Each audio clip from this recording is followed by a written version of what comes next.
বর্তমানে টিনেজার থেকে শুরু করে যে কোনো বয়সী মানুষই ফ্যাটি লিভারে ভুগছে।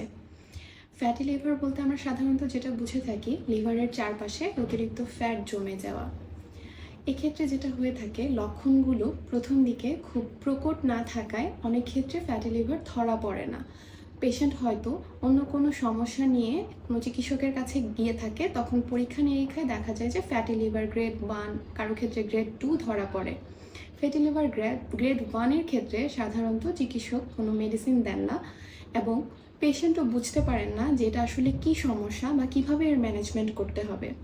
এটাকে যদি ম্যানেজমেন্ট ছাড়া এভাবেই ফেলে রাখা হয়, আপনি যদি আপনার লাইফস্টাইল মডিফাই না করেন, তখন দেখা যায় যে গ্রেড 1 থেকে ধীরে ধীরে গ্রেড 2, গ্রেড 3-তে চলে যায় এবং পরবর্তীতে এভাবেই যদি এটি আনট্রিটেড অবস্থায় থেকে যায়, তাহলে লিভার সিরোসিস বা লিভার ফেলিওরও হতে পারে।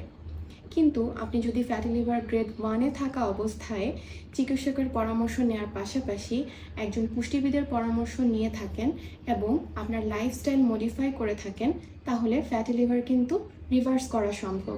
ইভেন এটা গ্রেড 2-তে যদি ধরা পড়ে, সেক্ষেত্রেও আপনি যদি আপনার লাইফস্টাইল মডিফাই করেন, তাহলে এটি রিভার্স করে ফ্যাটি লিভার গ্রেড 1-এ আসতে পারে এবং আপনি সম্পূর্ণ সুস্থ হয়ে যেতে পারেন। সেজন্য আপনার খাবার থেকে আপনাকে বাদ দিতে হবে রিফাইন্ড সুগার। আপনি যদি অ্যালকোহল নিয়ে থাকেন, তাহলে অবশ্যই অ্যালকোহল বাদ দিতে হবে। রিফাইন্ড কার্বোহাইড্রেট কমিয়ে দিতে হবে এবং আপনি আপনার লাইফস্টাইল মডিফাই করতে হবে। তাহলেই ফ্যাটি লিভার ভালো হওয়া সম্ভব। ধন্যবাদ।